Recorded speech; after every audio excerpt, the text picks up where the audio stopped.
సికింద్రాబాద్ ఉజ్జయిని మహంకాళి అమ్మవారి బోనాల జాతర ఘనంగా ముగిసింది. 2 రోజుల పాటు జరిగిన బోనాల పండుగ పలహార బండ్ల ఊరేగింపుతో పూర్తయింది. మొదటి రోజు అమ్మవారికి బోనాలు మొక్కులు సమర్పించుకున్నారు భక్తులు. నిన్న రంగం కార్యక్రమం ఘనంగా జరిగింది. ఈ ఏడు వానలు మస్తుగా పడతాయని స్వర్ణలత భవిష్యవాణి చెప్పుడుతో సంబురంగా ఉన్నారు భక్తులు.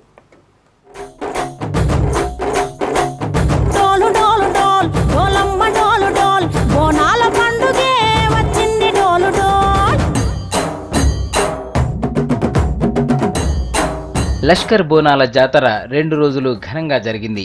మొదటి రోజు అమ్మవారికి బోనాలు సమర్పించి ఒడిబియ్యాలు పోశారు భక్తులు. అమ్మవారికి మొక్కులు చెల్లించుకున్నారు. కోరిన కోరికలు తీర్చమని సికింద్రాబాద్ ఉజ్జయిని మహంకాళి అమ్మవారిని వేడుకున్నారు. రాష్ట్ర గవర్నర్ నరసింహన్, మంత్రులు, ఎంపీలు అమ్మవారిని దర్శించుకున్నారు.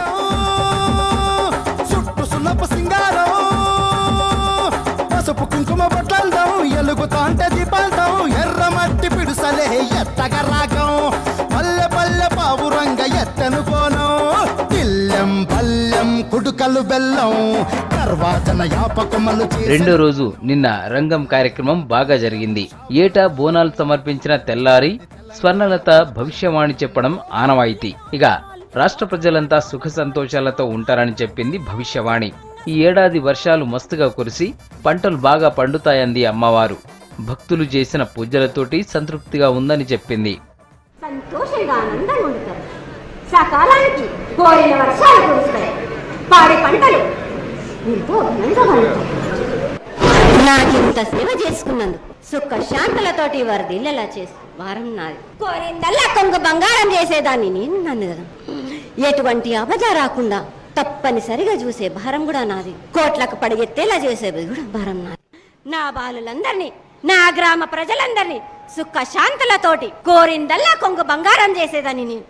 మీరు చేసిన పూజలన్నీ సంతోషంగా ఆనందంగా అందుకుంటున్నాను. రంగం కార్యక్రమం తర్వాత అమ్మవారిని అంబారి మీద ఊరేగించారు. ఇక రాత్రి పలహార బండ్ల ఊరేగింపు కన్నుల పండువగా సాగింది.